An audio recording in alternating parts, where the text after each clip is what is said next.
As authorized by Section 551.071 of the Texas Government Code, this meeting may be convened into a closed executive session for the purposes of seeking confidential legal advice from the city attorney on any item on the agenda at any time during the meeting. The City of Bastrop reserves the right to reconvene, recess, or realign the regular session or called executive session or order of business at any time prior to adjournment. We are going to be moving to item number 2, which is executive session. It may or may not take the full 30 minutes. I don't think it will, but we will come out and take any appropriate action, but we won't start the regular meeting until 6:30. So just to let everybody know our strategy, and we are now in executive session, item number 2. Thank you.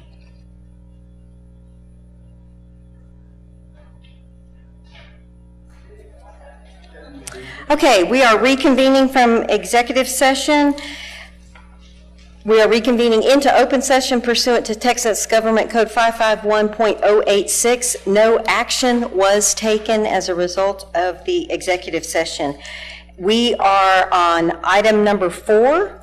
I am so excited to have the Boys and Girls Club with us this evening. And if they would step forward, the kids from the Boys and Girls Club, come on up front, don't be shy. Yeah.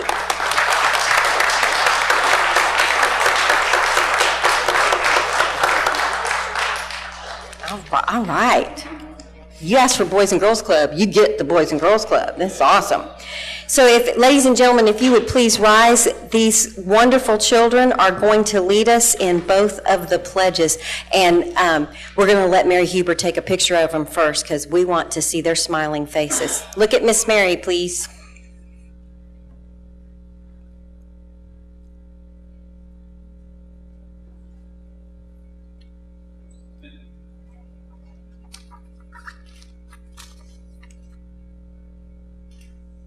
All right, excellent. Okay, kids, if you'll turn around and face the flag, we're going to do the Pledge to the United States first, okay? And you guys can start us off.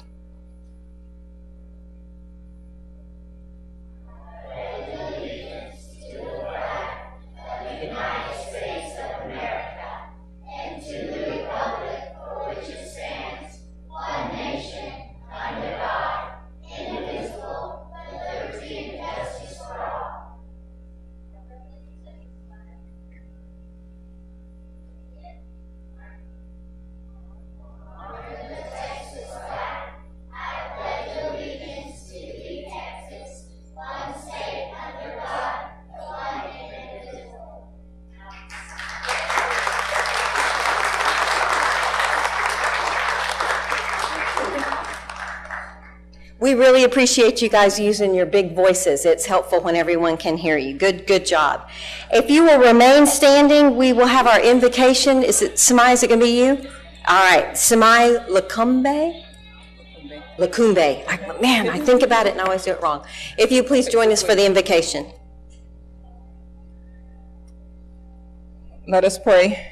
Father, I thank you for all of these members, City Council, City Manager, council members, and the mayor, and we ask you to guide them as they make decisions that's going to affect the whole of Bastrop, City of Bastrop. Father God, we ask you to give them all wisdom. We bless all of those that are less fortunate than us, and we pray for those that cannot pray for themselves.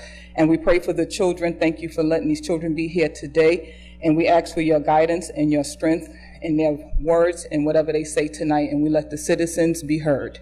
Thank you, and amen. I want to add my personal thanks. You may be seated. My personal thanks to Samai and Hannibal and your whole family. You guys are a blessing to the community, and you're always giving, and I'm very thankful for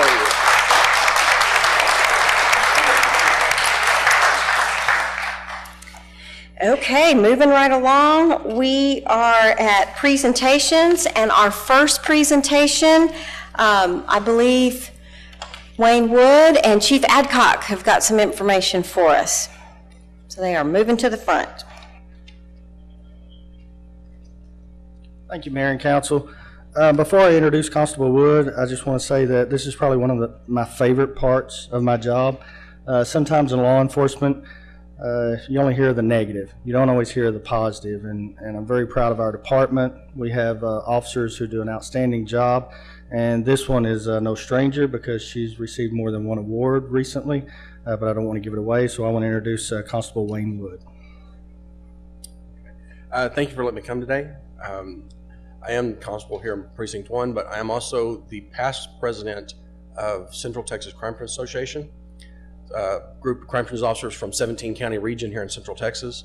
Every year we do an awards banquet, and we give several awards out for different categories, but one of them is the Outstanding Crime Prevention Specialist of the Year, and this year we awarded Officer Tamara McIntyre that award.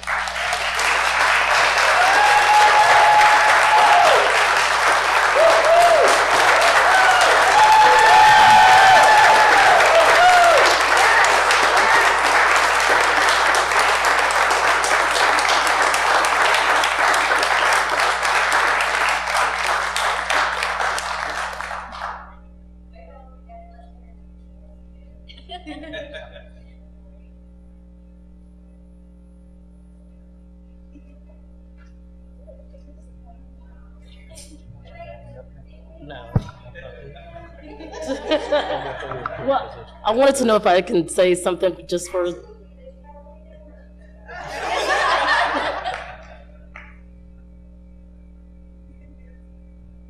Thank you all, council chambers. Also, first of all, I wanted to thank my family for being here. Without them, I couldn't be here today. You see, I have two little ones back there, and then one of my oldest son. So I'm dealing with a lot of kids, as I call it, 50 of my kids. And they all help me out with my kids, so I couldn't be here without them. Chief, thank you so much for allowing me to be in this position, because I love this position. It has allowed me to do more for my community. I am born and raised here, so I'm a Bastrop native, so I love what I'm doing for our community. And Wayne, thank you so much, because I learned a lot from you. And every time you got all those awards, I'm like, I'm gonna get that one, I'm gonna get that one, I'm gonna work hard to get that one. And so I'm gaining on you, so I've learned from the best, so thank you so much. The only one you haven't got, you need to work on is the Bastrop Award. I doubt if I get that. And I see Citizens on Patrol are here. Thank you so much. Thank you. No.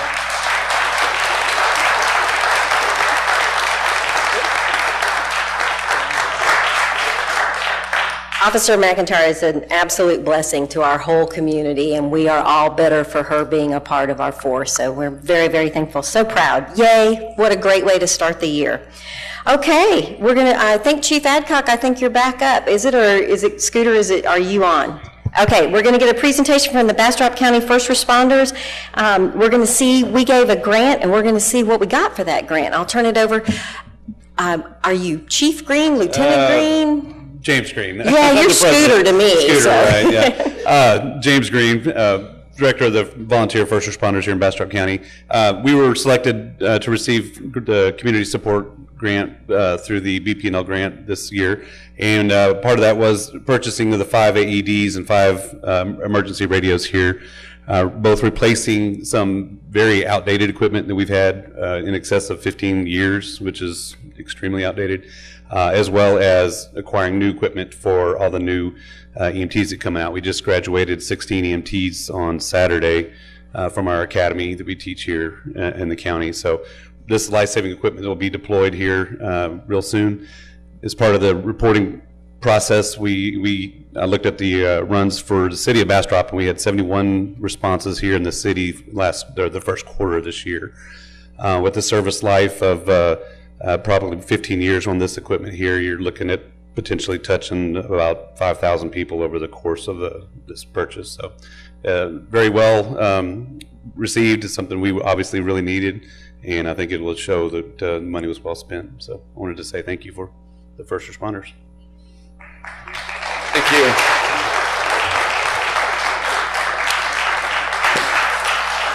That's the kind of equipment that you hope you never need and no one in your family does, but when they do, you'd like it to be current and working, and someone who knows how to use it is the person using it. So we're very, very, very thankful for that. Thank you so much.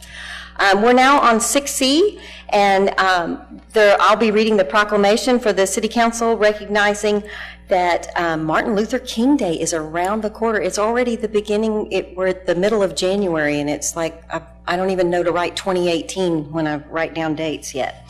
So if you would please allow me to read the proclamation. Whereas Dr. Martin Luther King Jr.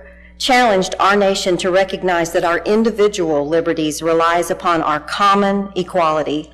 Whereas at a time when our nation was sharply divided, Dr. King called on a generation of Americans to be voices of reason, sanity, and understanding amid the voices of violence, hatred, and emotion.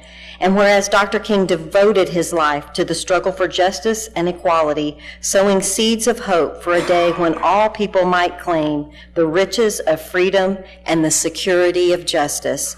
And whereas on Martin Luther King Jr. federal holiday, we commemorate the 32nd anniversary of the holiday, recognizing one of America's greatest visionary leaders, and we celebrate the life and legacy of Dr. King. And whereas Dr. King's I Have a Dream turns 55, and that makes me feel old, turns 55 in 2018 and reminds us to recognize that in these challenging times, too many Americans face limited opportunities, but our capacity to support each other remains limitless.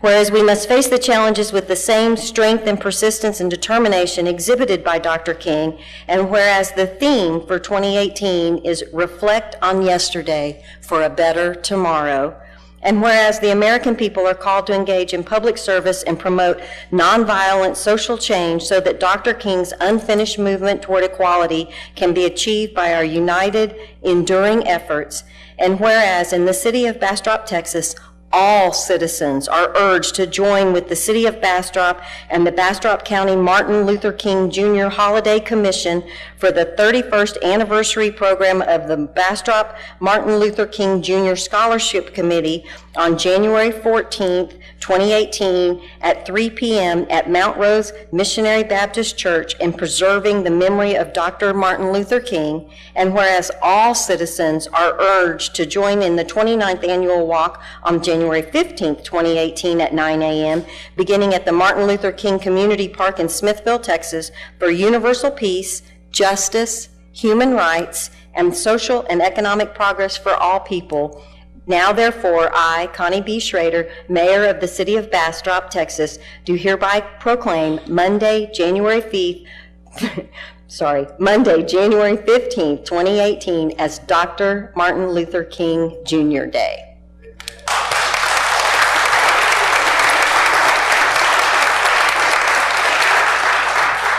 So I have signed this proclamation, and I have every intention of being at Mount Rose, and I will bring this proclamation with me when I go to Mount Rose. So now we are on 6D. It's a presentation on It's Time Texas Community Challenge. The very first thing we're going to do, Mary Huber, it would be okay if you do this too, but Colin, you guys have somebody to do it. Council is going to get a picture with their council pledge that they have all signed. So we're going to, if you guys will just stand right here and hold this. I'll tell you why in a minute. Yeah, well, you're with us, Linda. They don't have a city manager pledge. So you guys, can you see you have to see the pledge and their faces. Now, I have the mayor's pledge. In fact, that piece of paper says you're going to make me sign the mayor's pledge.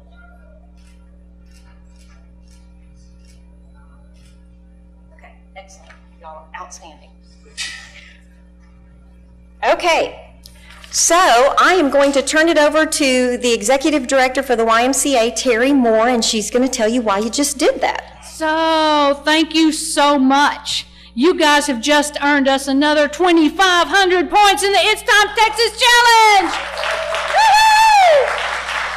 Hey, we're on our way. Hey, the challenge started yesterday, and people are registering and signing up and telling everybody what their fitness activities are, getting points for the nutritional things that they're doing. But the intent behind the whole thing is to help us get healthy easier, to make it easier to be healthier. So, when individuals get stronger, families get better, and communities are better. So that's why we're doing this. Now I'm going to turn it over to Vanessa at the chamber, and she is going to talk to a few folks and tell you guys why this is so important. Vanessa. So we sampled a few of our community, and we invited them here. If you guys want to stand up. And they are going to let us know what being healthy means to them. So what's your name? Jamie. Jamie, how old are you? 6. And what does being healthy mean? To brush your teeth, eat healthy foods, and exercise. That's a good list. Thank you. And what is your name, sir? Grayson Thompson. Grayson, how old are you? 9. What does being healthy mean? Being healthy means to me is eating your fruits and vegetables and working out. I run with my mom and I do CrossFit with my dad.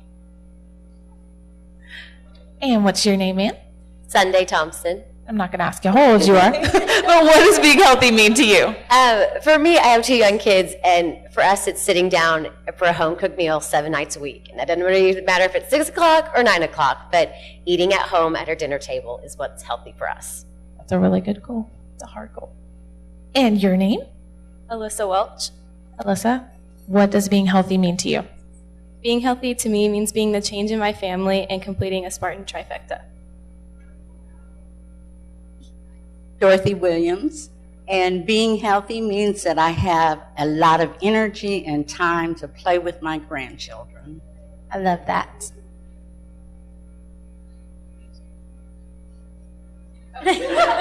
And you, ma'am, what is your name? Tracy. Healthy living means to me to eat a healthy diet, live your passion, be happy, and find love in everything. Oh, one more. We have one more. What is your name, sir? My name is Sutton.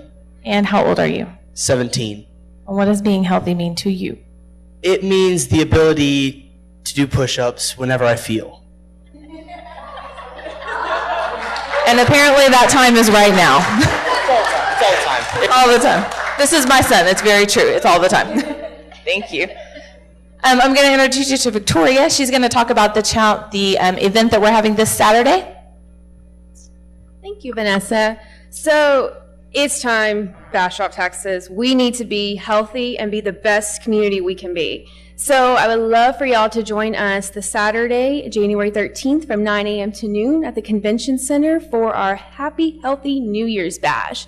So this event includes health providers ranging from fitness to nutrition, as well as mental health and safety tips, and even some exercise and recovery tips as well. Basically, all the information you need for your health journey. Did I mention this event is free? And it has door prizes, demos, and fun for all ages, young and old. So I would love for y'all to join us this Saturday. Well, we understand there are other commitments and you cannot make it to our bash. So instead, I would please, please, please love for y'all to join the It's Time Texas Community Challenge. And we need to make sure Bastrop wins this challenge. So if you would go to the website, which is www.ittcommunitychallenge.com, and there you will find all the resources and details you need to sign up for this challenge. So just make sure when you register, you select Bastrop as your community. We have until March 4th to make sure Bastrop is the winner. So Bastrop City Council and community, I challenge y'all to be the healthiest you can be and make sure Bastrop is the healthiest community out there. Thank you.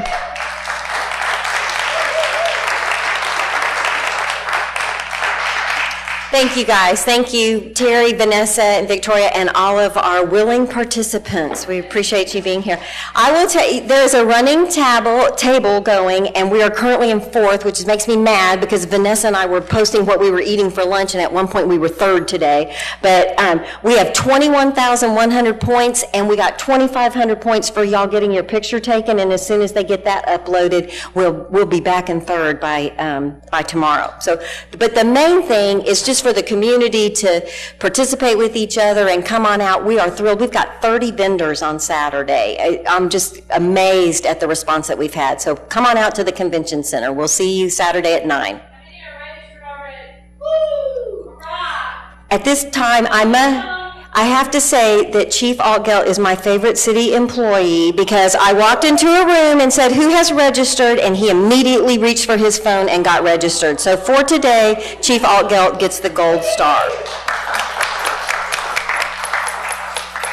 Okay, speaking of gold stars, I have a couple of other gold stars. One, notice our lovely display in the room. Colin, our storyteller, has moved from person who is running the video machine to full-fledged executive producer of council meetings. So he is making sure that if you're at home, it's much easier to see how you're moving through the agenda, and it should also help your viewing pleasure while you're here in council chambers with us. So we need to be patient. He's doing great, but this is a brand new thing for him, and we might have a couple little bumps, but we will get it all worked out. But I just wanted to extend some thanks to him.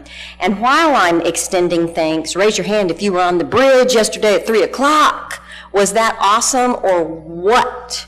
I need to ask Debbie Moore if she would please step forward while I'm talking about this. Everything started on Sunday night, and Small Business Revolution came to town, and we hosted them at the you're very welcome. At the Visitors Museum, the Bastrop Cruisers brought out antique cars. We had our small business people there. We had a bunch of people, a bunch of the restaurants provided food, and just had a great send-off on Sunday night, meeting the community. Then on Monday morning, we went and met with several of the businesses, walked around downtown. I know Linda was with part of the crew, and they were driving around town, shooting what they call in the business B-roll, because we're planning on winning and they're going to need some additional pictures for us.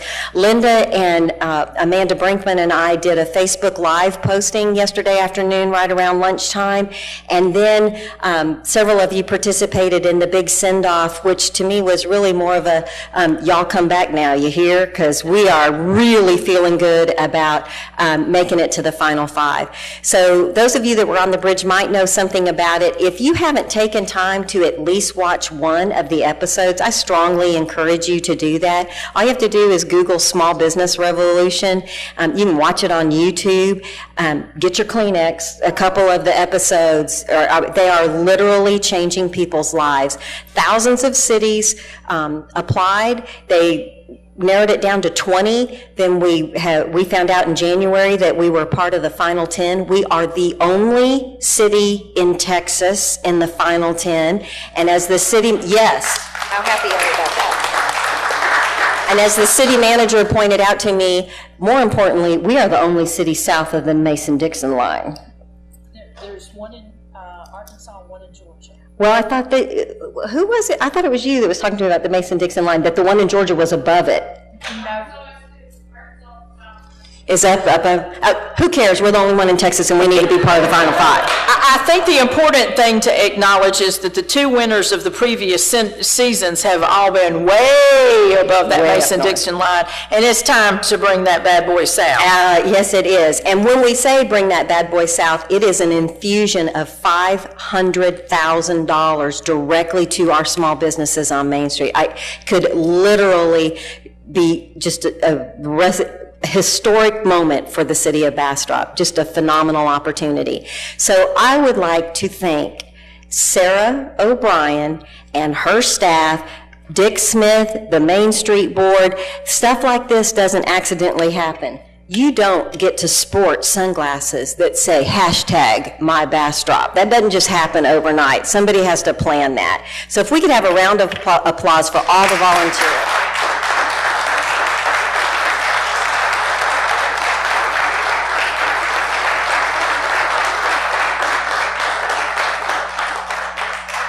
As Amanda pointed out, we've already won if you think about thousands to 20 and 20 to 10, we're already winners, but we want to be all the way winners. We're not done, but we are thrilled, and what a fun sight. It was just the whole thing was really, really a good time.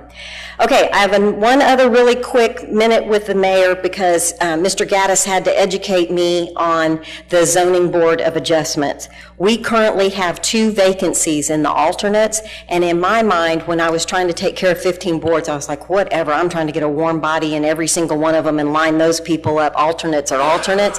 Well, turns out it's not quite that simple because there are 5 people on the board, there are 2 alternates. They can have a meeting with a quorum, which would be 4 people, but they are required, and Mr. Gaddis, jump up if I get this wrong, they are required to have 80% of the 5. So if they are only able to make a quorum and it's 4 people, the person who's presenting and asking for the adjustment is required to get 100% approval.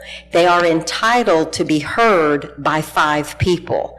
So if there's someone that, yes, you can still have the meeting, but if you were an alternate, you would be one of the 5 that's voting. So the truth of the matter is, to fairly do democracy, we really need to fill those 2 alternates. If you have any question about this board, clearly I am not the best person to ask, but feel free to call Mr. Gaddis if you're interested, or if you know someone that's interested. Those are 2 positions that I really need to fill. If that seems a little too daunting, I'm also trying to fill 2 alternate positions on the Construction Standard Board, which is not quite as ominous as a requirement. It's a great board, and we would like to have the alternate, but the Zoning Board of Adjustment is something that we really need to take care of. We also currently have 1 opening on BAIPP, so if you have an interest in that, that's the Bastrop Art and Public Places. If you have an interest in that, you can turn in your applications for that as well. So just, I thought I would take advantage of the community being so engaged. It's important enough that although I had made the policy myself as mayor with my appointments to not have people on more than 1 board, if we get to where no one applies for it and we have someone who's serving on another board, that's one that I might allow the second board to be an alternate position, because I want to make sure that we provide the democracy that our citizens deserve. The last time we were together, it was December 12th, and quite frankly, that feels like about 3 years ago. So if you look at my mayor's report, you'll see some of the things that I've been doing since November 30th, which was the last time I turned in a mayor's report.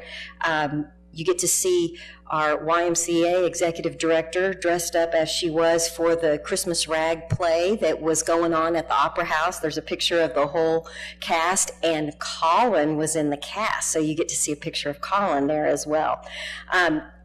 I know we're running a little bit long. The only other pictures I want to draw your attention to is you have not seen our city engineer until you see him dressed up as Elf on the Shelf. So I was very pleased to have my picture taken with Elf on the Shelf.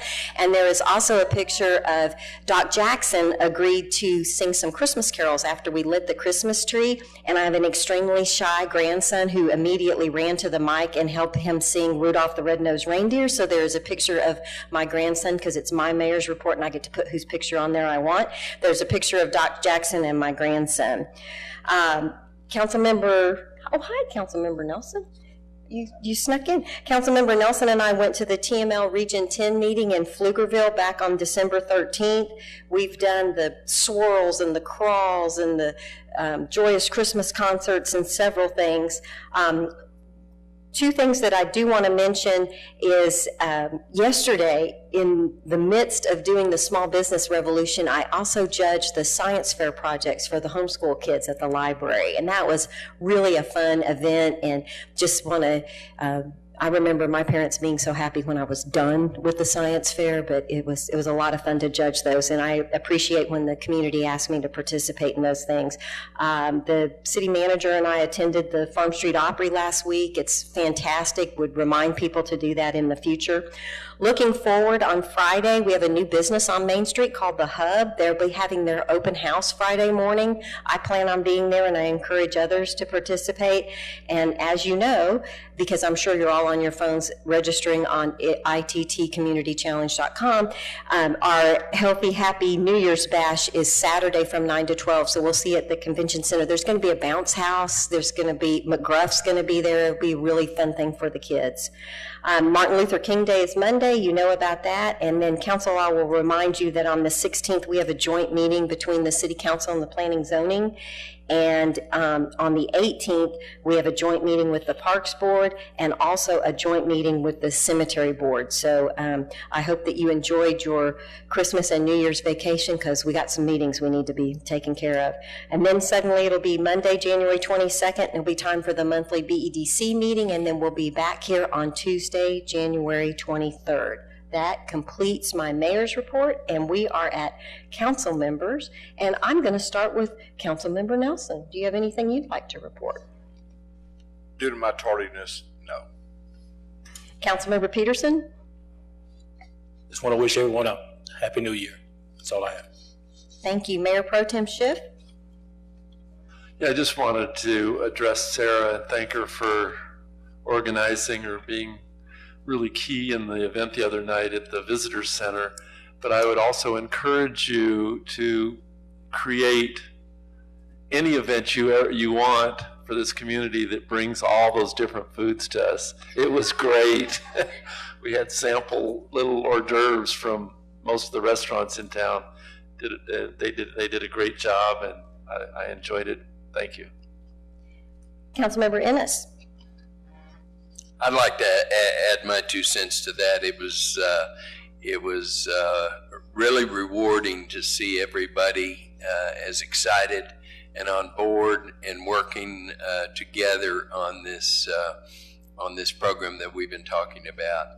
And there'll be a time when we'll have to do some voting, I understand. So hopefully we make it to the next level where we'll be pulling a lever on voting for ourselves. So absolutely, we are planning on being in the final 5. It should be around February 5th through the 12th, February 12th. It will be a 1-week voting window, and everyone can vote once a day, vote early, vote often, and trust me, when we make it to the final 5, you will be well informed of how to vote and how to get every person you've ever met in your life to vote. You don't have to live in Bastrop, you don't have to live in Texas. When you go to the site, you'll be picking which of the 5 cities you want the episodes to be about. And if you want it to be Bastrop, we would like you to vote. Otherwise, do not waste your time. Okay, Councilmember Jones. I'm sorry, Bill? I'm just going to say I urge everybody to be there Saturday morning and to make it to the, be at the healthy deal. Happy, healthy New Year's Healthy. Bash. I get tongue-tied every time I say it. And not forget the MLK walk on Monday. Thank you so much. I'm sorry, I didn't mean to interrupt and then cut you off. Councilmember Jones? All right. We're at City Manager's report. City Manager, did we cover all the bases? Excellent. We are now at work session. It's item 7A. See, look how good he's doing. He's doing great. Receive presentation of the proposed update to subdivision ordinance part 2. Mr. Gaddis. Mayor, members of the council, after all these exciting presentations, I get to talk about the mundane details of subdivision design. I'll try not to bore you with reverse curves and curb radiuses and stuff like that, but I do want to give you an overview of where we're at in the process. Just also want to remind you that I was scheduled to give this to you December 12th, but I had that dreaded upper respiratory disease that had me down for at least a week. But it could be worse. My wife came down with pneumonia, so I didn't get to that point. So, as you recall, we divided the subdivision ordinance into 3 parts, and in November I briefed you on where we were on the process portion of the subdivision ordinance. And so today I want to talk to you about part 2, which covers trees and streets and some of those issues. Also remind you that we had work sessions on part 1 in October and November, and I will release the text of the part 1 release once I get the city attorney comments. So as soon as I get that, then we can get that out to everybody so you can kind of see in black and white what we're actually talking about. The part 2 is essentially written. I'm waiting on some information from the city engineer. As I mentioned, there's a lot of engineering information in this, so we need to make sure he is good with all of this, and then I'll get that to Alan, and we'll go through the city attorney review. I'm sorry, Mr. Gass. Alan, are you planning on releasing part 1 and then part 2, or are you wanting to do them together, or do you have any type of a timeline that you're anticipating? And turn on your mic, please. You'll get part 1 before you get part 2. Okay. Part 1's almost completed. Okay. Great, thank you very much. So, just a reminder, we divided the ordinance into thirds. The first third was the process and just the general boilerplate that goes with subdivision ordinances. Part 2 that we'll talk about tonight covers tree preservation, park dedication, street design, lots and blocks. And then part 3, which will be next month, we'll talk about drainage design, water and sewer, electric utilities, etc. I'll also talk about street trees, though I think we will probably end up moving street trees into the street section because that just makes more sense. The schedule has slipped, obviously. We had planned to be at kind of wrapping up the total ordinance this month, and obviously we still have a ways to go. I would kind of envision that we will look at the entire ordinance during the month of February and then hopefully adopt it sometime in March. So that's the current plan. So I want to talk about some of the changes proposed, and again remind you that my charge was to come up with a subdivision ordinance that was state-of-the-art, innovative, and really created the type of environment that Bastrop wanted. That you didn't want to just be another suburbia, that you wanted to kind of capitalize on the natural environment of Bastrop and the downtown feel of what Bastrop feels like. So we'll have new standards for subdivision design approach, new tree preservation requirements, revised standards for easements, street standards, lots and blocks, and then stuff like survey monuments and corner pins and some of the things that are part of the subdivision ordinance that you may not even really realize that's out there and is covered by regulations.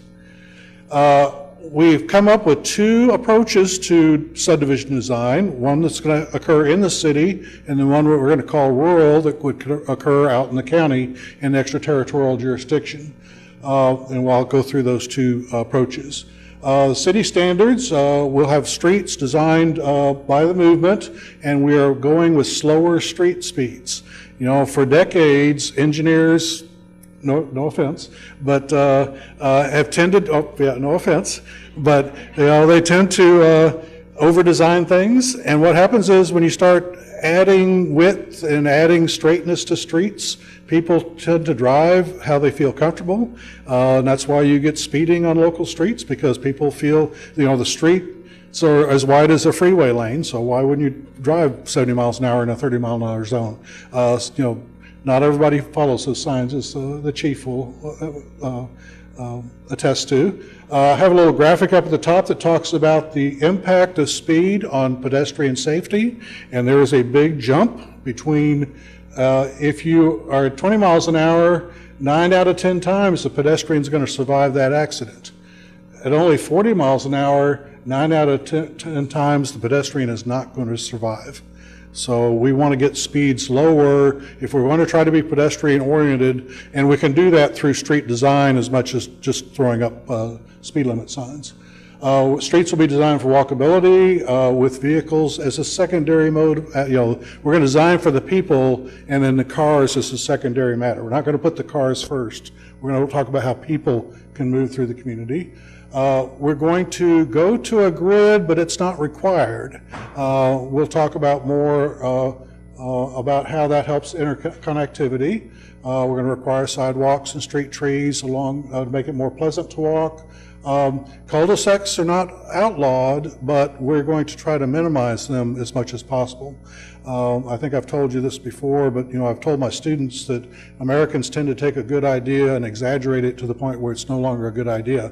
And cul-de-sacs are one of those things. When cul-de-sacs first came out, they were relatively short, less than 200 feet long, and only about 10 houses that fronted on those cul-de-sacs. And then there was also a walkway at the end of the cul-de-sac so you could walk through it and get to a park.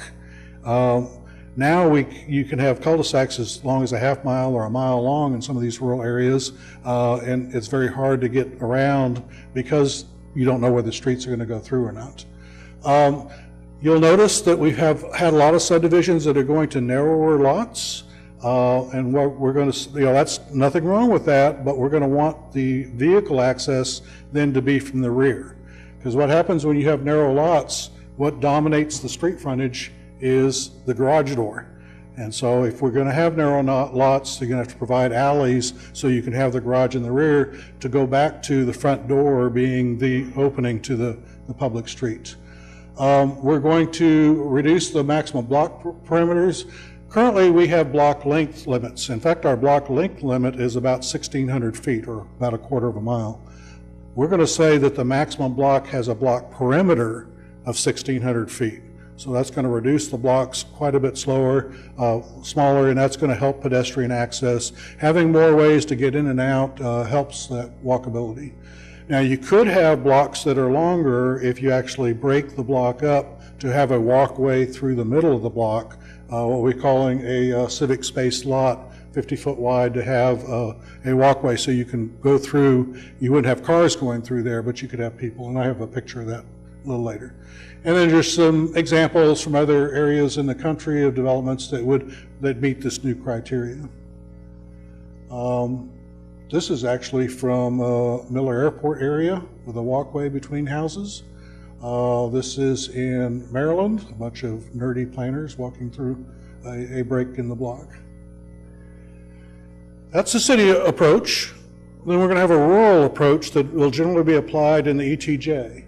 And it'll limit the uses and densities, but in the ETJ we have some limitations on what we can and can't control. We can regulate subdivisions, but we can't regulate land use or zoning. But there are ways that we can address that. We can limit the number of lots based on septic tank capabilities and on impervious cover, and we plan to do a water quality study to help us firm up that the overall density would be no more than 1 acre, one house per acre. And then we're going to talk about how you can then cluster those. Then there'll be a 5-step design process. You would evaluate the existing conditions and then calculate what the yield would be if you had just 1 acre lots. Kind of bam, bam, bam. We don't necessarily want that because that's not what rural, if you have a house every 200 feet, which is what 1 acre would be, that doesn't make it rural. That just means that there's 200 feet between houses. What we want to do is to have those houses kind of tucked away so you still have a lot of open space, which allows the rural feel for the character. We'd identify the primary and secondary conservation areas. What are the areas that we want to protect, like wooded areas, scenic views, wetlands, etc. Then identify the development areas, which are the areas that are not conservation areas. Locate the houses. Then you put in the streets and trails. And then the last thing is you put in the lot lines. So just a quick example. Existing lot, you do your lot yield pattern of typical 1 acre lots. You'd identify the conservation areas. In this case, you got some wooded areas and some wetlands around the side that you want to protect, which leaves your developable area being the yellow here. To preserve the rural character, you'd want to locate the houses kind of at the edge of the area to leave large open fields, put in your streets, and then add your lot lines. So that would be the approach. It's the same number of houses that you would have at regular 1 acre zoning. You'd actually end up with smaller lots, but larger open spaces to give you that rural feel. Now you could use this in the city limits if you wanted to. That would be an option. And then those are the folks in the ETJ who don't want to use this process can always petition to come into the city. So, and then they could use the city approach. Just a couple of graphics to show existing conditions. typical development, you see all the development, and that's what you see as you drive down the road. This photo actually, or this drawing actually has the same amount of development, but the development is all kind of tucked into the trees. So as you drive down the road, you're still seeing that open space. Some other examples of the rural design approach, conservation subdivisions where you actually have the same number of lots, but you leave open space. And I do need to point out that what we would need to protect the open space with a conservation easement or a agricultural easement. Otherwise, the developer is going to come in and say, well, let me chop up that area and put in more houses. Some example of sustainable development. You know, most developers like to start with a clean sheet of paper. It's actually better to work with the topography, work with the natural drainage, so you put in less infrastructure, leave the wooded areas, and even though there are actually fewer lots on here, the net profit is actually higher because you have less costs in infrastructure, and then you can actually sell these lots adjacent to permanent open space at a higher premium. Some studies show that it'll be about 20% more. Mr. Gaddis, I'm sorry for interrupting me. Can you go back to that picture before? What's the lot count different? Around about, not exact, but sort of kind of 10% less? Yeah, it's only about 10% less on this one. Okay, thank you. And I can get that number for you if you need. Okay, next area is tree preservation. Now I know that you had talked about this some years ago, but we want to make another run at it. Trees are obviously a high priority for this community. You are part of the Lost Pines. You have a tree in your logo, and so trying to preserve trees seems to be a logical extension of that. On the other hand, we're not going to be the tree police, and we're not going to tell every homeowner what they can and can't do with their own tree. We understand the property rights, but we want to make sure that developers don't go in and clear cut an area, which always seemed kind of counterproductive to me because trees add value to the development and add value to the houses. It'll apply to undeveloped land and redevelopment of land under certain circumstances. It will not apply to any property with less than 1 acre with a single family house. So all the existing homeowners, if you have 1 acre or less, you can do whatever you want with your trees. We're not going to get involved with that. Trees that are on existing platted subdivisions, or if there is a filed preliminary plat, are exempt from this. Trees in a visibility triangle, that's the corner of the two streets and you want to be able to see around the corner. Obviously, if there's a tree in the way, we're not going to keep you from taking that tree down. Public safety is paramount. Trees in the right-of-way, public easements, drainage easements, again, are exempt. And of course, trees that are diseased, dead, dying, or creating a nuisance or damaging a foundation, you would be free to take down. We're going to classify trees into protected and quality and secondary trees. Our preliminary list of secondary trees are mesquite and bodark and hackberry and cottonwood. And then all the other trees would be protected or quality trees. We are only going, as I mentioned, any tree under 10 inches in diameter is exempt. So we're only looking at trees greater than 10 inches. So trees that are between 10 and 18 we'll consider quality trees. If they're over 18 inches in diameter, we consider those protected trees, and there are slightly different standards for how we treat those. We need a permit to remove a tree over 10 inches in diameter at breast height. That's a term of art. That's where you measure the diameter of a tree. Is about 4.5 feet high. We require a tree inventory as part of the development process, so we know what was there before the developer goes in, so we can determine what needs to be protected, what needs to be mitigated, and then require a tree preservation and mitigation plan. The tree preservation requirements that you need to protect protected trees. Remember, those are the over 18-inch size trees. We want to provide the greatest protection for those, and then lesser protection for quality trees. And you can see that we really don't care if you really protect any of the secondary trees. Also, it's easier to, if you have a large project, it's easier to, you have some more flexibility, whereas if you have smaller projects, you don't have a lot of flexibility to build your project around the trees. We'd also have mitigation requirements. If you take the trees down, then you have to replace them typically on an inch per inch basis. So if you take down a 10-inch tree, you'd have to replace it with 10 1-inch trees, or more preferably 5 2-inch trees to make them more viable. And then there's a standard for the replacement rate. We also have a provision that if it's not possible to replace the trees, then you can pay a fee in lieu of up to certain levels. You know, we don't want a situation where a developer could just write a check and then, you know, cut everything down, but that we do have some standards where it may make sense to have a tree mitigation fee.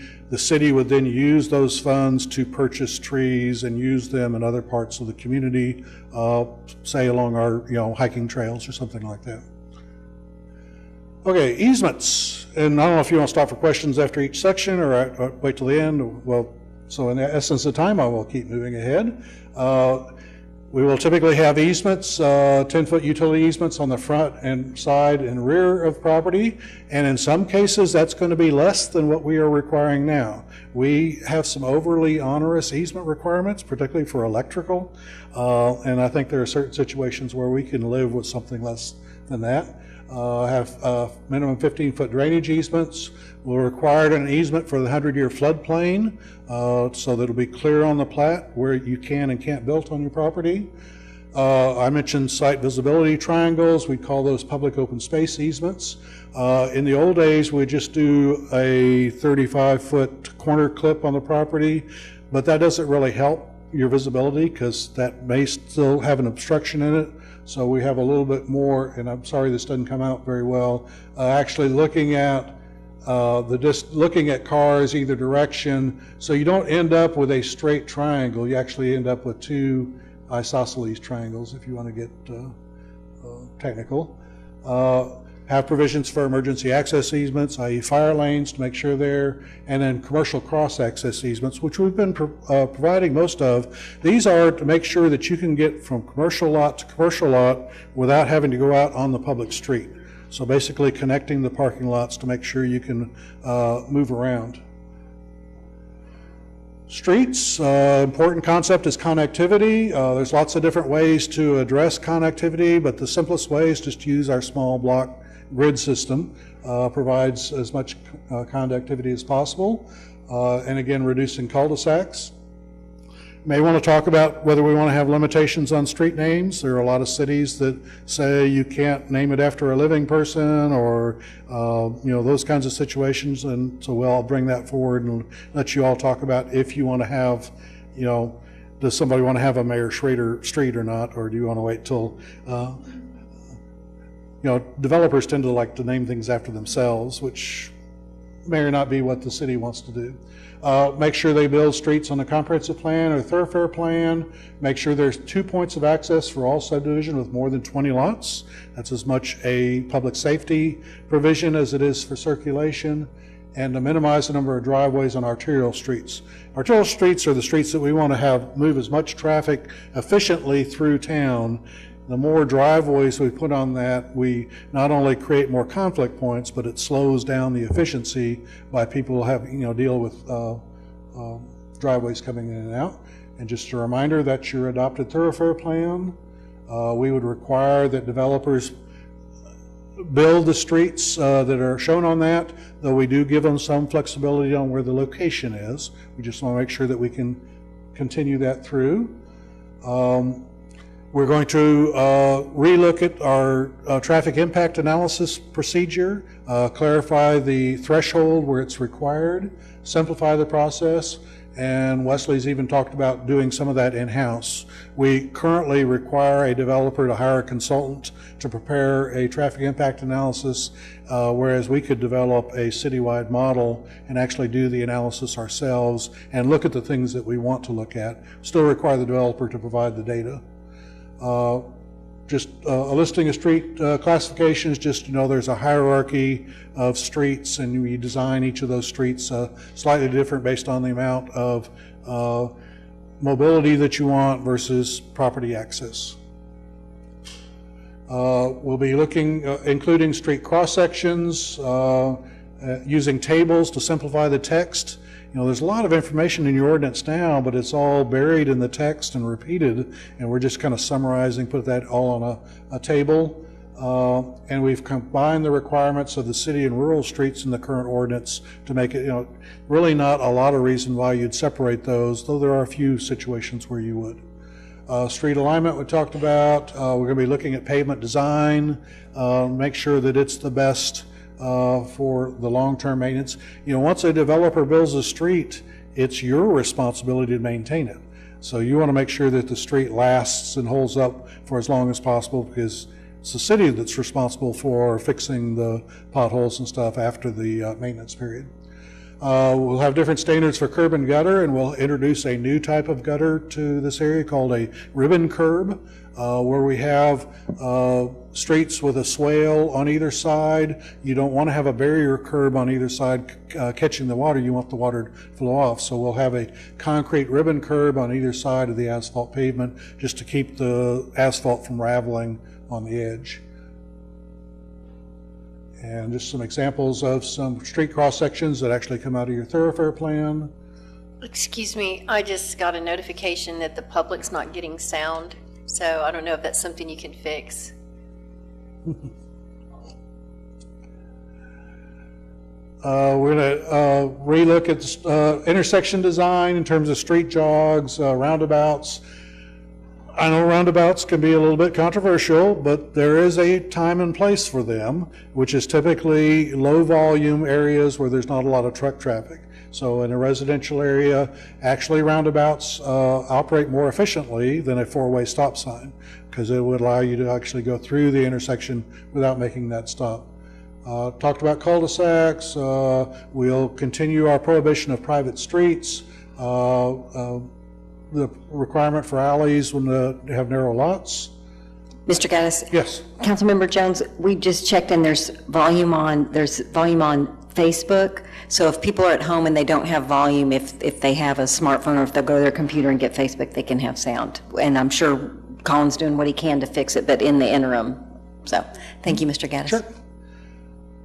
Picture of some snout houses, though I did notice in Pecan Park there is examples of snout houses.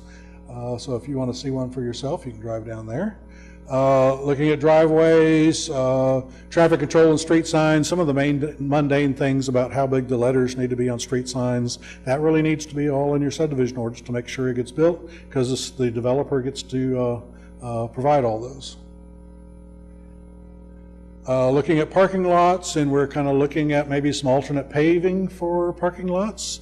Maybe everything has to be concrete or asphalt. Maybe there are pavers, or even in some situations gravel that is well controlled or has some kind of a locking system might work just as well.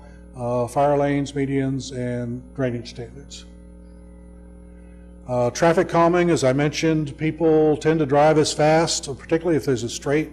Well, you can work with design to help slow those cars down. There's a lot of ways to do that, including the roundabout, but just some neck downs and stuff like that.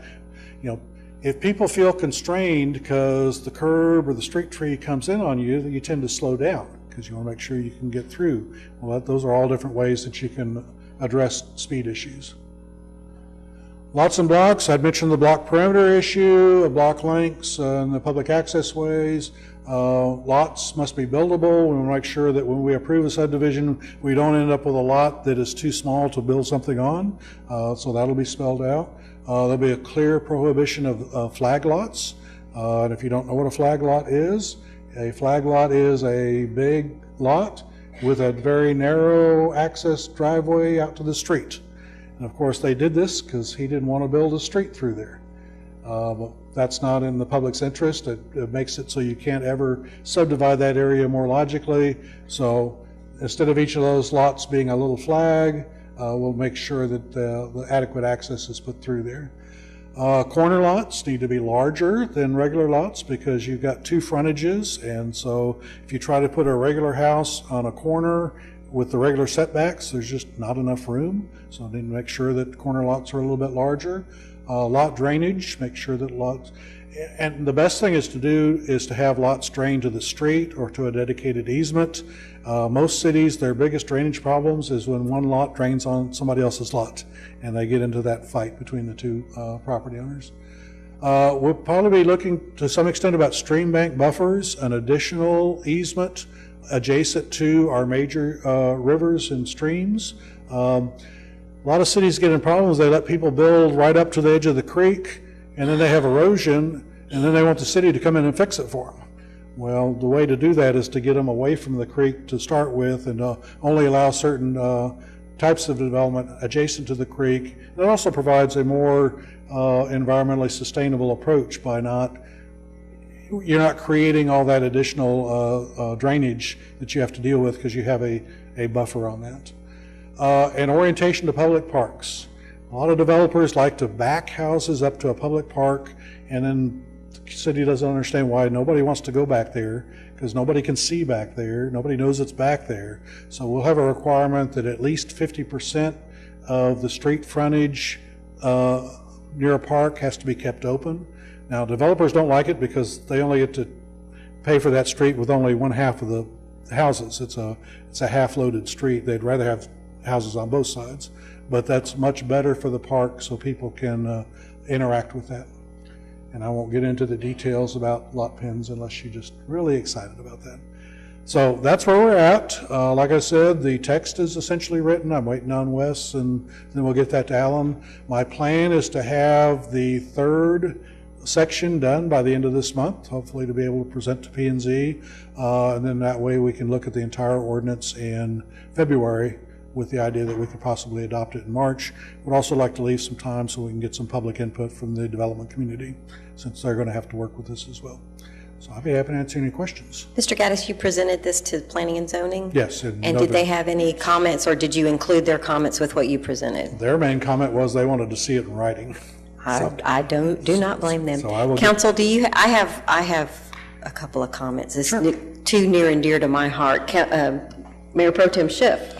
Yeah, one thing I noticed in your discussion here was the ability to move toward porous driveways. I think I talked to the city manager about this, a couple months ago, that with all the flooding issues that we've had in Bastrop, as flat as especially the city area is, I think we need to really look seriously at not only the residential driveways, but even commercial driveways and parking lots to be more creative. I know the new lot that we have over here has got the porous concrete. Just anything we can do to get more of the water to soak in instead of run off, I think would be a great advantage to this community. Thank you, Mayor Pro Tem Schiff. I agree with him completely on that one.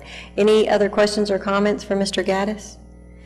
You need to know we're going to throw down on those roundabouts. I'll filibuster you on those. So you need to come visit with me, because I'm sure I'm willing to keep an open mind, but not really.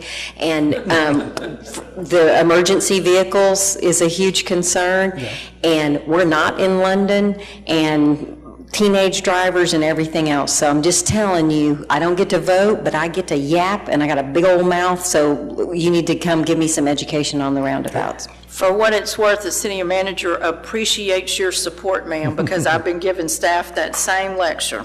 So you'll be taking us both on. Okay. Okay. And in fairness, there is a place for roundabouts. But in a commercial section of town where you've got commercial traffic, it's a bad idea. So to your point, Mayor, they have their place, but they are limited, and we need to use them with real care. But I also very much appreciate, Mr. Gaddis, your expertise. So let's have a conversation that would bore probably the rest of the room to death, but I'm open to being educated. Okay? And overall, I thought great presentation. Everybody clear? Okay, thank you so much. Thank you. And just a reminder to the population that this is under a work session and briefing, so there won't be any action taken on this. We're now at 7B, receive presentation and provide feedback on the request for proposal for a cultural master plan, Ms. O'Brien. Greetings, all Mayor yours. and Council. Thank you so much for all of your comments and applause for the Small Business Revolution site visit.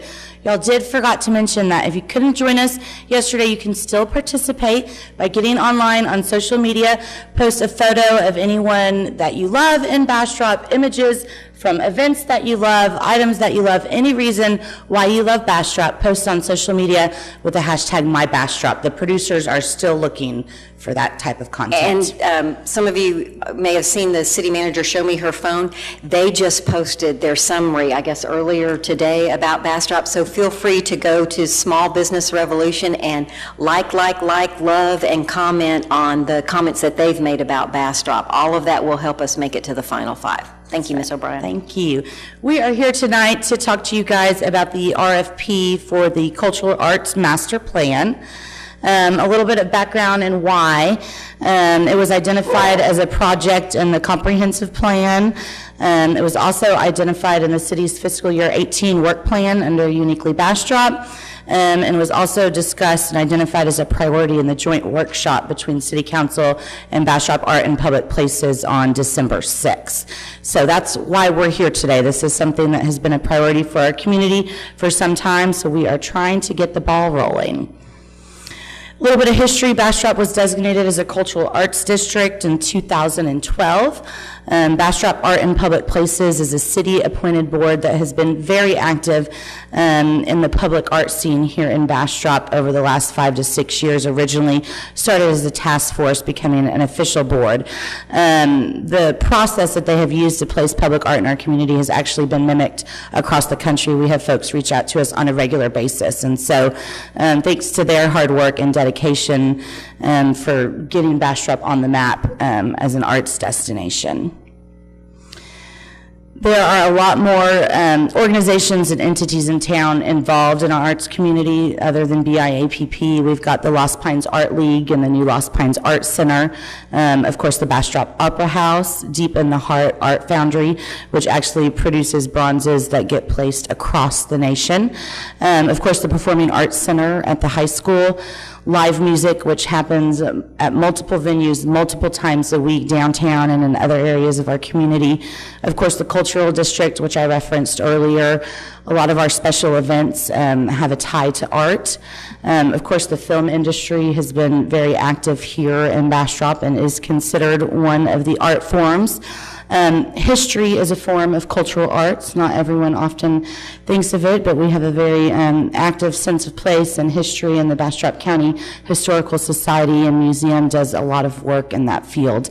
And of course, Visit Bastrop, our new destination marketing organization, has a large investment in the arts and creating a destination for arts here in Bastrop. The RFP lined out some goals, and I wanted to go over those with you guys tonight and make sure we're not missing any. I think the number one goal is to create a common vision for all of our arts groups and where do we see the arts going in Bastrop.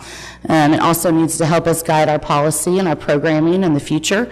All of the organizations and entities I listed before have done a really great job, but we have been unsuccessful to date in coming up with a coordinated effort on the arts, and it's something that is desperately needed. Arts is important for the quality of life of our residents. It's also a great way to increase tourism.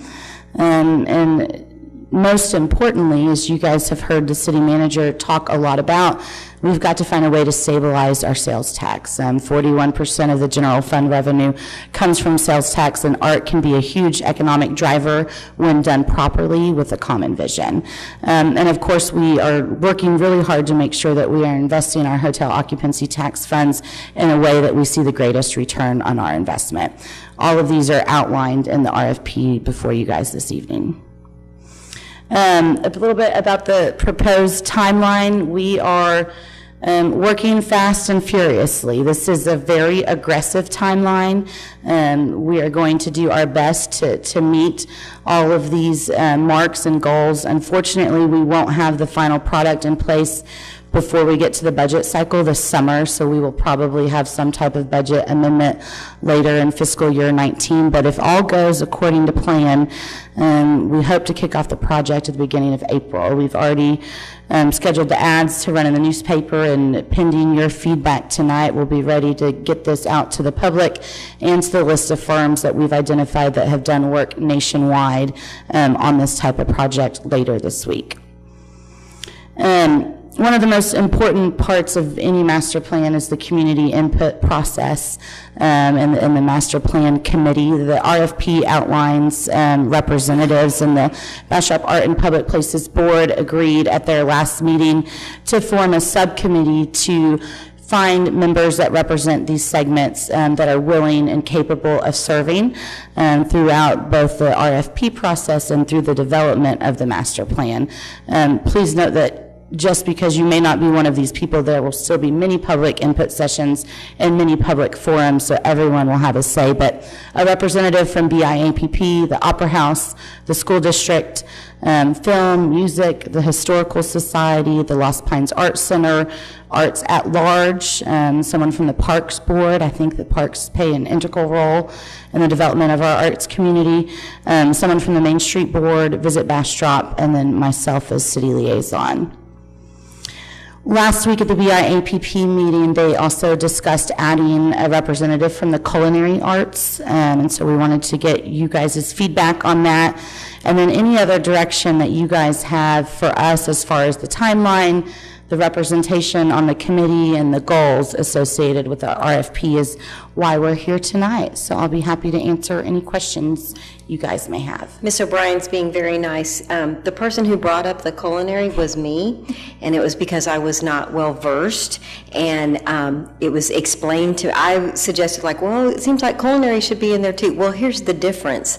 Culinary doesn't apply for hot funds. It's an apple and an orange. They are a part of the experience, but you're starting to mix apples and oranges. It was not an oversight. It was drawn up by people who have been doing this longer than I have. So had I not brought it up, I don't think it would have been discussed, so I gracefully withdraw my amendment and will become better educated before I make suggestions in the future. So unless someone else on council has a comment about it, it makes sense to me of why it's not a part of this board.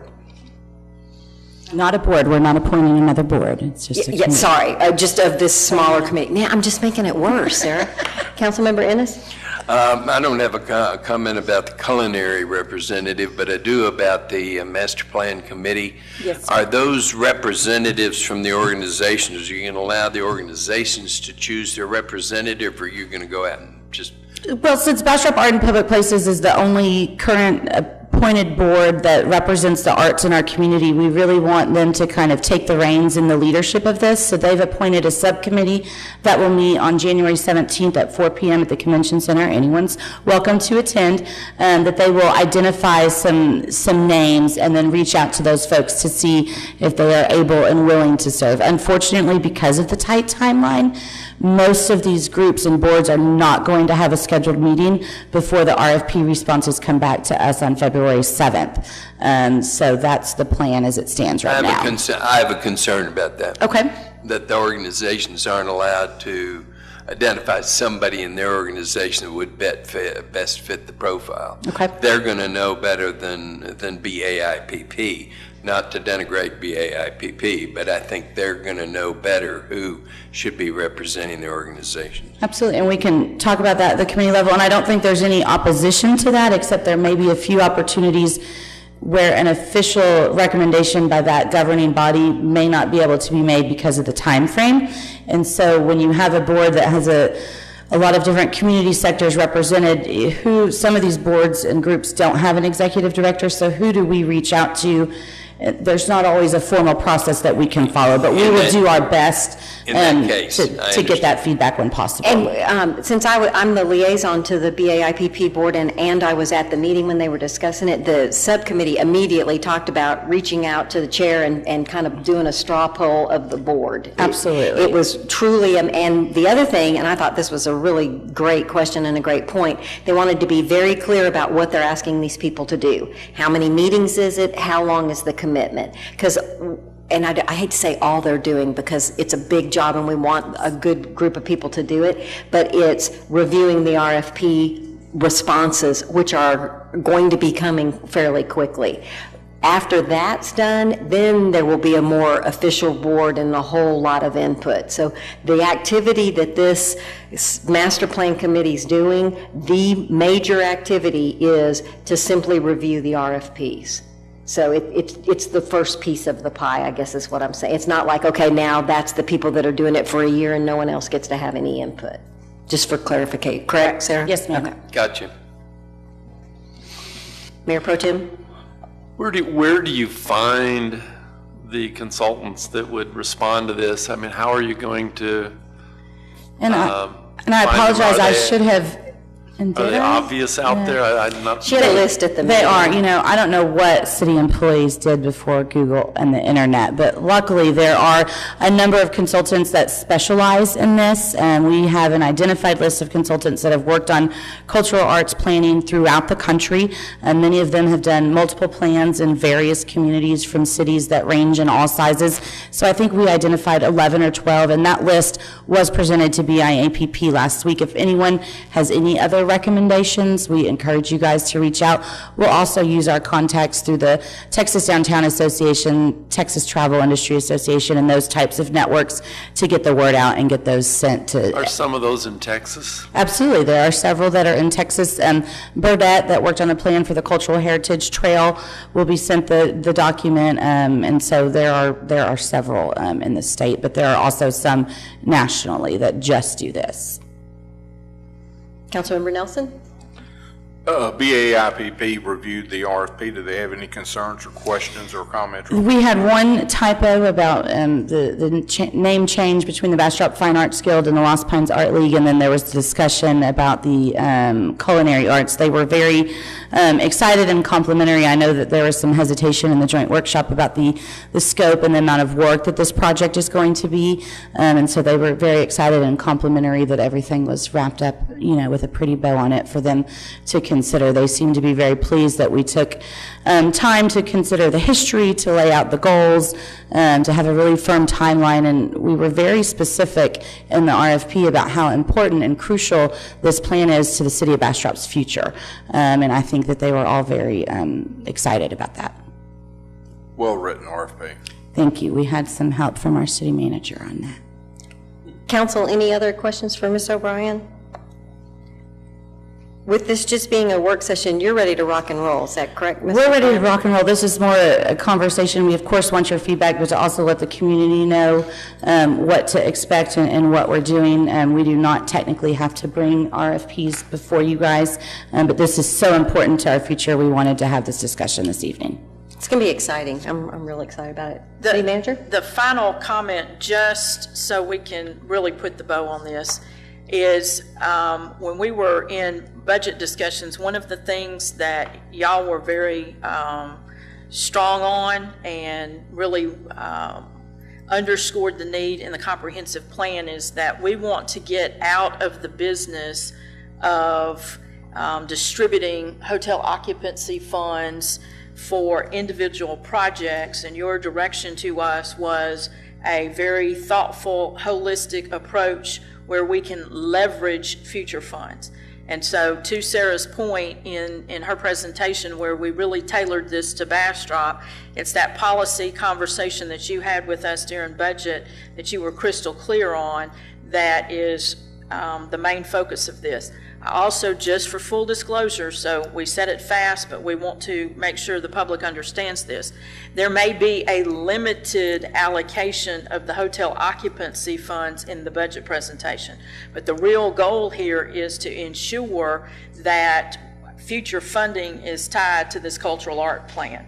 So it could be that if we're a month or two out, that we essentially allocate a pot of money, and then once the cultural arts plan is adopted and some new direction is provided, there will be money then through a budget amendment for you to allocate it another time. So I just want the public to know that we're beginning to shift the way we do hotel occupancy tax funding based on your policy direction to have a plan. So we had a conversation about an RFQ, but want to back it up and talk about it in the context of future budget allocations in the hotel occupancy tax.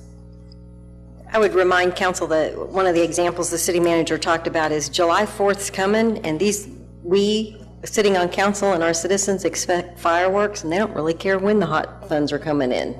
There's some things that just need to happen, and we know when July 4th's coming. We know we can get a better price if we order early, that type of thing. So we're just trying to have a well-integrated, efficient, leveraged process so that we can use our funds efficiently.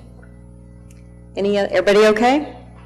All right, thank you so much, Ms. O'Brien. I wish the committee the best of luck. We're making big decisions for us. Okay, we're on item 8A. Again, there won't be any voting. This is receiving a presentation from Ms. Waldron. She looks very excited. We are receiving a presentation on the unaudited comprehensive monthly financial report for the period ending November 30th, 2017. 18 years ago, right? November. All right, you're on. All right. Good evening, Council and Mayor. So, our new format, second month of the fiscal year, and I want to point out that I know red is a scary color, but that even though the electric revenues is showing a negative based on the matrix, the fund as a whole is in the positive because of its revenues and expenditures that we look at, not just revenues. So we will continue to look at our forecasting in that fund because that's part of it, and also the budget as a whole. In our economic indicators, everything is a positive except for the state retail sales and 1 year, first quarter 17 against first quarter 16, it was down 1.2%, but everything else is in the green. Overall, the city earned $4.5 million in year to date in November. This amount is 13% of the approved budget of $33.9 million and is 2.5 less than the forecast through the month of November. So we will continue to look at our forecasts, tweak our forecasts. This is kind of a new process to us in general. Overall, the city has spent 10% less than forecasted, so that's good. I'm going to flip my slide for next month so that it can actually be read. Most of our funds are in the positive.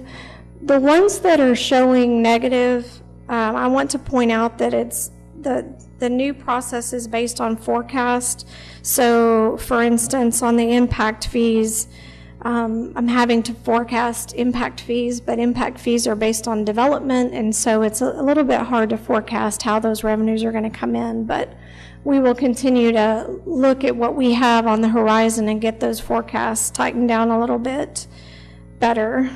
And also, the library board is little bitty money, but it is showing a negative. And Tracy, I think when we talk about impact fees, it's important to note that this is November. We've already gotten several large impact fee checks from building permits that have been issued since November. So while this report suggests that we're negative 63%, when you see the January report, you will see a significant uptick. Well, and that's also one of those, if you haven't gotten the impact fees, you're not spending the money that you are. Correct. You don't spend money in advance of them. So Correct. If you haven't collected it, you aren't having any expenses Correct. either. If it's not in the fund, we're not going to. Right. Exactly. As far as the expenses goes, I wanted to point out on the vehicle and equipment replacement fund, I know it's in the red, but it is on my budget amendment that's later on in the agenda to fix that problem. And also the Hunter's Crossing PID, which we'll be addressing going forward in the budget as well for 19, we do have some legal fees in that budget that are causing it to be in the red. So that's not legible on the board, but general fund revenue to expenditures is in the positive. We are forecasted 10%, expenditures are 10% less than expected. And this is due to some vacancies and also some forecast assumptions. On the property taxes, we actually are to the positive. We collected more in November than I forecasted. My forecast was actually based on historic, so I guess people are paying earlier this year than normal. And also sales tax. I put it as a positive, even though we're a little behind forecast, only because we are right on target with the percentage of the budget up to this point year to date. So we'll continue to monitor that one as well. Water and wastewater, that fund is positive. It is a net 4.8% lower than forecasted as in expenditures, and that is due also to some vacancies in that fund.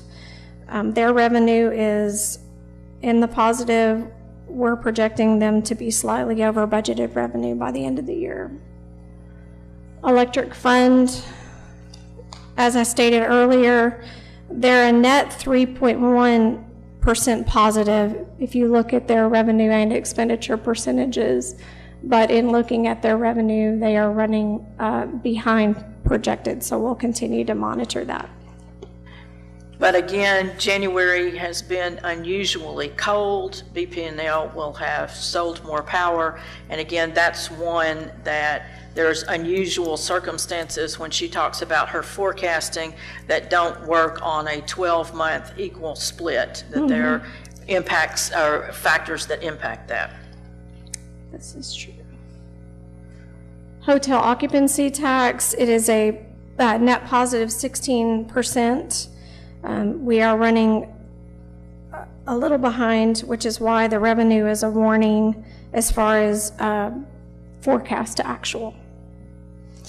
I can introduce any questions if you have any, but that is November's report. Thank you, Ms. Waldron. Any questions, Council? Councilmember Jones? I have a question. So, I mean, I know we have a new format on our budget, and I specifically asked that, I think this is something the council voted on, so correct me if I'm wrong, but, you know, I want to know what we're paying in legal fees, and I don't see it in there. I see big stuff all clumped together, and I understand you can do requests for that, but I don't see in here where that, I don't know how that got lost, but that was something we worked many, many months to get made public, and so I don't see it in this budget or in this presentation. No? No, I'm saying if that was stipulated, it was before I got here. So if that's something that y'all consistently want and there is consensus to do that, we'll be glad to add it. I mean, can we do that now? Can we ask? I mean, this is something that it's still an issue. And to be really clear, this council, this mayor, this city manager, this attorney were handed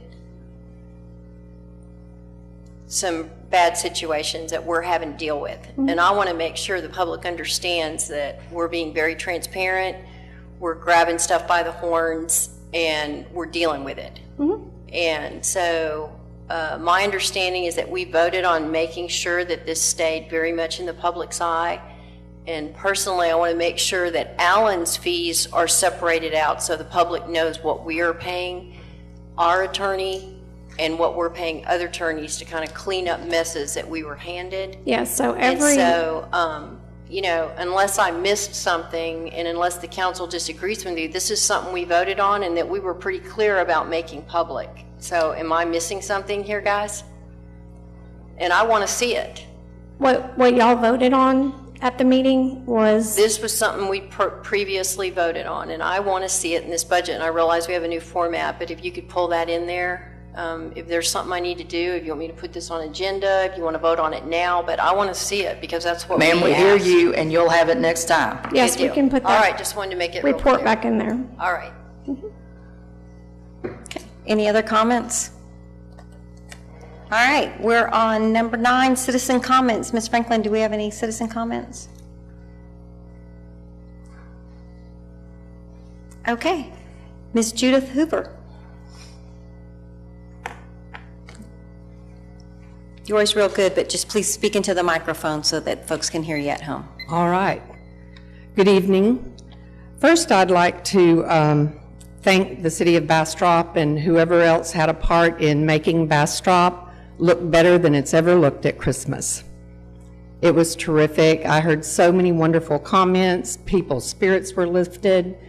And I know you all had something to do with this, so thank you for that. I wanted to remind the council of a vote that took place on July the 26th, 2016, where the council voted to put under review the local cases that the city has in litigation with an attorney to be determined by the mayor, city manager, and one city council member of the mayor's choice for the merits on how the council moves forward on these lawsuits. To my knowledge, that was not done. It has been lost. I know we have a new city manager, we have a new city attorney, but this was a motion, seconded, unanimously voted on. And again, to my knowledge, this did not happen. The reason I'm bringing this to your attention and asking that this be done now is that the attorney fees paid to William Charles Bundren for the Pine Forest Section 6 lawsuit that the city of Bastrop is in to date are $889,375. I do not know how much we have paid J.C. Brown. When this started in 2013, she was the city attorney. I know she billed the city for that particular situation. So my guess is if you add all of her fees until she resigned in 2016, it would be over $1 million.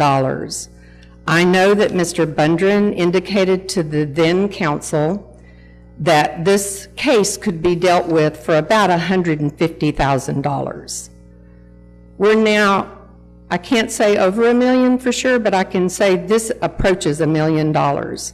It needs some looking into, folks. I would appreciate it if you would do that. Thank you very much. Thank you, Ms. Hoover. Is there any other person signed up, Madam Secretary?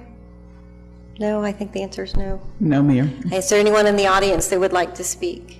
Okay, we are moving on to the consent agenda. Council, does anybody have anything they'd like pulled from the consent agenda? May I make a statement real quick? No? Okay. The consent agenda, anything you'd like pulled? Anything anyone would like pulled in the audience? Okay, batten down the hatches. It's a full page. Here you go, Madam Secretary. She'll be reading the consent agenda. The consent agenda reads as follows. Item 10A, consider action to approve City Council minutes from the November 29th, 2017, December 6, 2017, open paren, joint meeting with BAI-PP, close paren, December 6, 2017, open paren, joint meeting with Main Street, close paren, and December 12, 2017 meetings.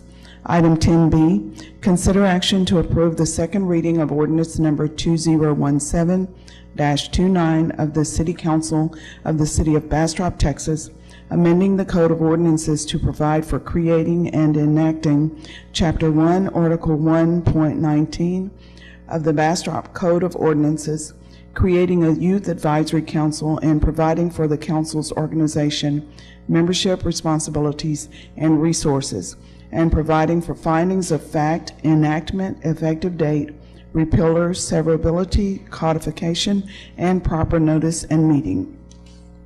Item 10C, consider action to approve the second reading of ordinance number 2017-30 of the City Council of the City of Bastrop, Texas, amending the Code of Ordinances related to Chapter 12, titled Traffic and Vehicles, Article 12.12, titled Golf Carts, and regulating the operation of golf carts on public streets, providing for a penalty for the violation of this ordinance, providing for repealing, saving, severability clauses, and effective date. Item 10D, consider action to approve the second reading of ordinance number 2017-31 of the City Council of the City of Bastrop, Texas, amending the Code of Ordinances by amending Chapter 3 by adding Article 3.21, Streets, Public Right-of-Way Management, and adding sections to provide for definitions, municipal authorization, registration, compensation, and fees, provide for administration and enforcement, provide for construction obligations, permit required, provide for construction obligations, permit required, provide for conditions of public right-of-way occupancy, provide for insurance requirements and indemnity, providing for improperly installed facilities, providing for restoration of property, provide for revocation or denial of permit, provide for appeal from denial of permit, provide for inspections, provide for abandoned facilities, provide that underground installation preferred, provide for courtesy and proper performance, provide for signage, providing for graffiti abatement, providing for alternate means or method waiver, provide for legal action, provide for a design manual, provide for prohibited or restricted areas for wireless facilities in the right-of-way, provide for preferred locations, provide for order of preference regarding attachment to existing facilities, provide for placement requirements, provide for concealment or camouflage required when possible, provide for general requirements, provide for electrical supply, provide for installation and inspections, provide for requirements in regard to removal, replacement, maintenance, and repair, provide for requirements upon abandonment, provide for general provisions, provide for insurance, indemnity, bonding, and security deposits, provide for design manual updates, provide for administrative hearing, request for exemption, and providing for the following: findings of fact, enactment, repealer, severability, codification, effective date, and proper notice and meeting. Item 10E, consider action to approve the second reading of ordinance number 2017-32 of the City Council of the City of Bastrop, Texas, amending the Code Ordinances, Chapter 14, titled Zoning, Section 37, titled Exterior Construction Requirements, providing a repealing clause, providing a severability clause, providing a savings clause, and providing for an effective date. Item 10F, consider action to approve the second reading of ordinance number 2017-28 of the City Council of the City of Bastrop, Texas, approving an amendment to the Bastrop Code of Ordinances, Chapter 4, titled Business Regulations, Article 4.02, titled Sale of Alcoholic Beverages, and providing for findings of fact, repealer, severability, codification, effective date, proper notice, and meeting. This concludes the consent agenda. Well done, Madam Secretary. I'm so glad I wasn't the only one that had to read that.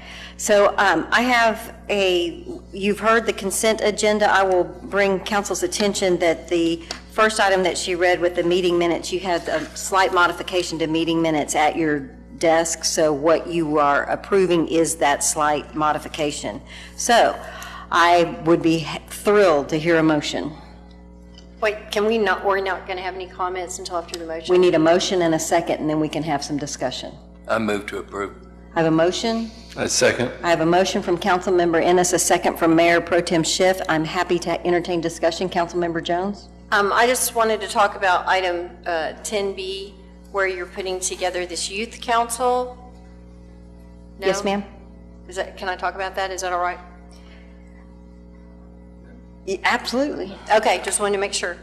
I just wanted you to expand. You say only students with a 3.0 and above can be appointed to the council? That was the youth council came up with their own rules of how they wanted to do it. And I know that you missed the meeting. My conversation was, I have no idea who has that kind of GPA. And so they were going to control that themselves and set up, but it was the youth council coming up with their parameters of how they wanted people to be on that. And my understanding from the counselor that worked with them is it was the idea if kids were struggling with their grades, they didn't want them to have the onerous of attending the extra meetings and stuff. Okay, well, some people don't struggle with their grades, they're just at a 2.5, and that would be me. So, I don't know, my request is that they put that down to 2.5. I don't know very many kids with 3.0, and I do know a lot of kids with 2.3, 2.5, and they, I believe, would have time to be on that council. But I'm just requesting that that's something that obviously you brought that up, but just to reiterate, the class that came in May that requested this put together their rules based on the research. What this is the council, but based on what I have learned from their teacher and their expectation is there'll be a lot of committees. So the people that may not have the grade point average to actually serve on the board can participate in the committees where they find an interest. Because one of the challenges that they want to resolve is engagement of youth.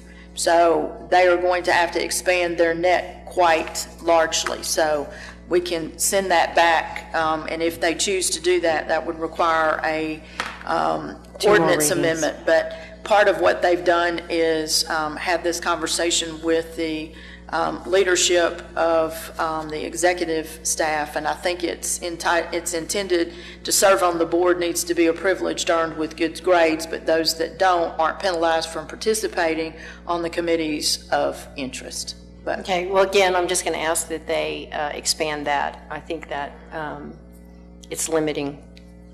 So, City Attorney, since it's on the consent agenda, then do I need to pull, where am I? Do I pull that item or do I have to amend the ordinance without input from the council? Where do I stand now? What do I do correctly? Yeah, Mayor and Council, the ordinance before you was written by me following the details of the PowerPoint presentation that those students who initiated this gave us. So if you are going to adopt an ordinance that's contrary to what the students requested, I'd recommend pulling it from consent. The other alternative would be to approve it as it's written, go back to them later, see if they want to change their bylaws, which they adopted, and if so, we could come back and amend our ordinance at a later date. The question is, do you want to delay, or do you want to go ahead and move forward and try and adjust it later if the kids are willing to? So, Councilmember Jones, since you brought it up, would you like to approve it as is and offer them a suggestion that they look at that, or would you like to pull it and it can be on the next agenda? I'd like to pull it, because they're asking us to participate in what we're doing, if that's my understanding, and I just want that expanded. I mean, I have a pretty good handle. I have still kids in school. I think I'm the only one up here that does. And I work with a lot of kids and have continued to work with a lot of kids for many years, and I just want that expanded. So, yeah, okay. I want to pull it. So I need someone to withdraw their motion or amend their motion. I need Bill to amend his consent motion to pull item 10B, if he so chooses. I amend the motion to pull item 10B. I have a motion. I second. I amend my second to agree with Councilman City Attorney, am I okay so far? You're good. All right. But before y'all vote on it, can I get clarification of what you're hoping to achieve? Because the point of this is that they brought forward this recommendation. they brought forward the issues that they want. So am I hearing that there is consensus to lower it to 2.2, or is there consensus that you want me to go back and talk to the teacher about this? I need some direction, because we're derailing enthusiasm and some work that's been thoughtful, which is certainly your prerogative. That's not my point. But I need to know what to do with this so that I don't demotivate a group of kids that have worked real hard to get to this point. Councilmember Jones? Well, to be clear, I'm asking, I don't, if you want to use the word lower, I think that's fine, but I'm just asking them to expand and open up that board to include kids 2.5 and over. So I don't know that that would make them unenthusiastic. I would hope it wouldn't, but.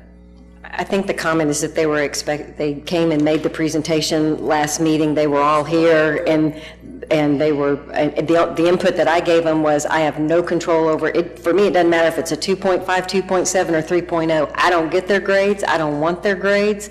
So I asked them to amend the ordinance that they would monitor themselves on the grades. That's the only input that they got at the last council meeting, and they are expecting an approval and being able to move forward. I think that's the only point of now pulling it. They can't do what they were going to do tomorrow. They're to some extent back to the drawing board, and we'll have to wait for another council meeting and then move forward. And again, as the city manager said, that's why we get the big bucks. We can do that, but we just want to make sure that we're full with the picture. And did any other council members, do you have an issue with a 3.0? Because I think it would be extremely sad if we ask them to go back and make it 2.5, and then that doesn't pass at council and it gets pulled and derailed again.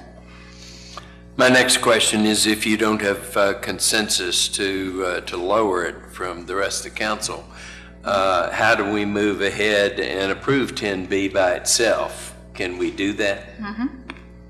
Absolutely. We can pull it from the consent agenda and then discuss it separately, and we can do that tonight. And I think we have a motion on the floor, and we ought to move ahead. Thank you very much. Councilmember Ennis, I have a motion to pull item 10B and consent on the remaining items. Mayor Pro Tem Schiff, I believe I still have a second that pulls item 10B. Any further discussion on the items on the consent agenda that are not 10B?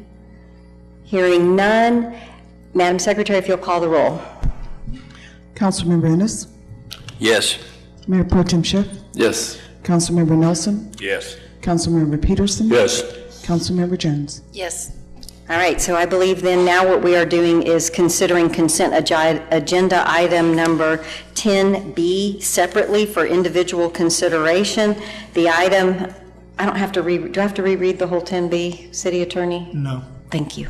So we're talking about the youth organization, and Councilmember Jones, since you wanted it pulled, do you have any further comments that you'd like to make? Well, listening to what our manager said, and of course I wasn't at that meeting, so I apologize. Maybe the best way to handle it, I'm sorry to spend so much time on this, I really am, but maybe the best way to handle it is to approve it and then just request that they would consider just expanding those opportunities in those main positions. So, Council, would anyone else like to make a comment, Mayor Pro Tem Schiff? Yeah, I think it's reasonable. I think especially if they're on a schedule that they're ready to move forward, that we can approve this as is and watch over it. Obviously, we can request that they consider the change to expand the accessibility to those positions. Because I wasn't at the meeting, the last meeting, I didn't hear the pitch, so I'm sort of out of the loop on how passionate they were to the guidelines that they've set. But I would hate to delay this thing if they're ready to move forward. Any other comments? Mayor. Councilmember Nelson? Yeah, these young people spend a great deal of time and energy in setting up their own bylaws, and have asked us to accept them. I think any action that we take outside of what they recommended would be irresponsible to the task that they undertook on their own to inject themselves into the politics and the government of our community. And so as Councilmember Jones stated, that if we need to change it later on after consultation with that group of fine young people, then we can. But right now, I think we should move forward with what their recommendation was. Thank you, Councilmember Nelson. Councilmember Ennis? Well, I feel this way about nearly everything when we send a group of people off to prepare a proposal for us and they bring it back to us and we start second guessing them. I would like to make a motion that we approve 10B. I have a motion to approve 10B as is. Second. I have a second. I have a motion from Councilmember Ennis, a second from Councilmember Nelson. Is there any discussion? I have a discussion point, and that is they might actually, Councilmember Jones, get a really good life lesson that 3.0 sounded great, and if they have a hard time coming up with enough board members, they may think, you know what, we may need to lower this. So I'd like to give them an opportunity to deal with the consequences of the rules they made themselves. So I am in, although I don't get to vote, I think you guys are doing the right thing. Any further discussion? Madam Secretary, if you'll call the roll. Councilmember Ennis? Yes. Councilmember Nelson? Yes. Councilmember Peterson? Yes. Councilmember Jones? Yes. Mayor Pro Tem Schiff? Yes. Thank you, Council. The motion passes. We're now to items 11A, and Ms. Waldron will be presenting. We're considering action to approve the first reading of Ordinance 2018-01, amending the budget for fiscal year 2018 in accordance with the existing statutory requirements, appropriating the various amounts herein, repealing all prior ordinances and actions in conflict herewith, and providing an effective date, and move to include on the January 23rd, 2018 agenda for a second reading. You kind of gave us the prelude to this, didn't you? It's all yours, Ms. Waldron. Oh, okay. Well, my PowerPoint's not in there, but that's all right. This is a budget amendment to increase the budget appropriations for fiscal 18. The majority of the items in general fund were actually carryovers from fiscal 17. They were in fiscal 17's budget, and due to timing, were not able to be purchased in 17, so we're just carrying that over to 18. Most of it is some pieces of equipment. There's the Delgado Park equipment and the restrooms. And the only other part of that general fund amendment is a salary savings that we have reviewed the first quarter, and we're taking those salary savings and we're putting it into contingency. And as I stated on my staff report, that is part of our financial policy that quarterly we can look at that and move those over, and that way that's available if the city manager needs those funds further in the year. The other fund that's being amended is the Vehicle Equipment and Replacement Fund. That fund has fund balance available, and we've identified some pieces of equipment that need to be purchased by the city, and so this amendment is just giving them the available funds to go purchase those pieces of equipment. Council and public, although we don't have it on the screen, we are on page 262 of 270, so both the resolution and the things that she just said, the PowerPoint is not in our packet, but there is a department and budget, and you can see the numbers. I know it's hard to follow along, but we're on page 260, 259, 260, 261, we're in that area. Any questions for Ms., were you done? Mm-hmm. Any questions for Ms. Waldron from council? Happy to entertain a motion. I move that we approve on first reading of ordinance number 2018-01 and put it on the consent agenda at the next council meeting. I have a motion from Mayor Pro Tem Schiff. I'm looking for a second. I have a second from Councilmember Peterson. Is there any discussion? Seeing none, Madam Secretary, if you'll call the roll. Mayor Pro Tem Schiff? Yes. Councilmember Peterson? Yes. Councilmember Jones? Yes. Councilmember Ennis? Yes. Councilmember Nelson? Yes. Thank you, Council. The motion passes.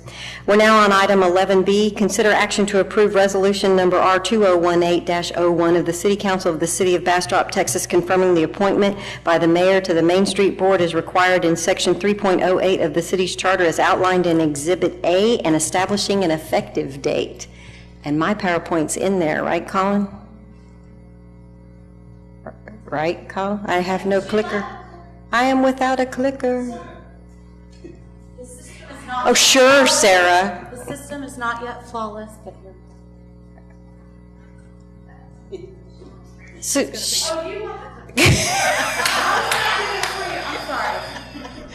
Sarah, have you been working 48 hours straight with no sleep, if that's what's going on here? Okie dokie. All right. Today is indeed January 9th, 2018, but I am still considering these 2017 appointments until we start the 2018 new board, so all of my references are still to 2017. Sandra is in the audience with us tonight, and I am thrilled that the Main Street Nominating Committee on December 14th unanimously approved that Sandra serve on the Main Street Board. I do have a typo. I said that she had served on the Economic Vitality Committee, and in truth, she has served on the Design Committee, which makes so much more sense because she has an extensive background in architecture and has spent time and experience in renovating and restoring historical buildings. So, of course, she had been on the Design Committee. She's also a local business owner and just a joy to be around. So, Council, if you have any questions, I'm happy to entertain them. You will see the appointment statistics. We're at 48, and you heard my plea this morning. I really need 2 more for the alternate positions on Zoning Board of Adjustments, but with Sandra, I'm at 48. 63% of the 48 are new to serving on the board. You see the breakdown of where they live, and the women are coming on strong, so I need some men to put in some applications. I respectfully request that you approve this appointment. I move to approve.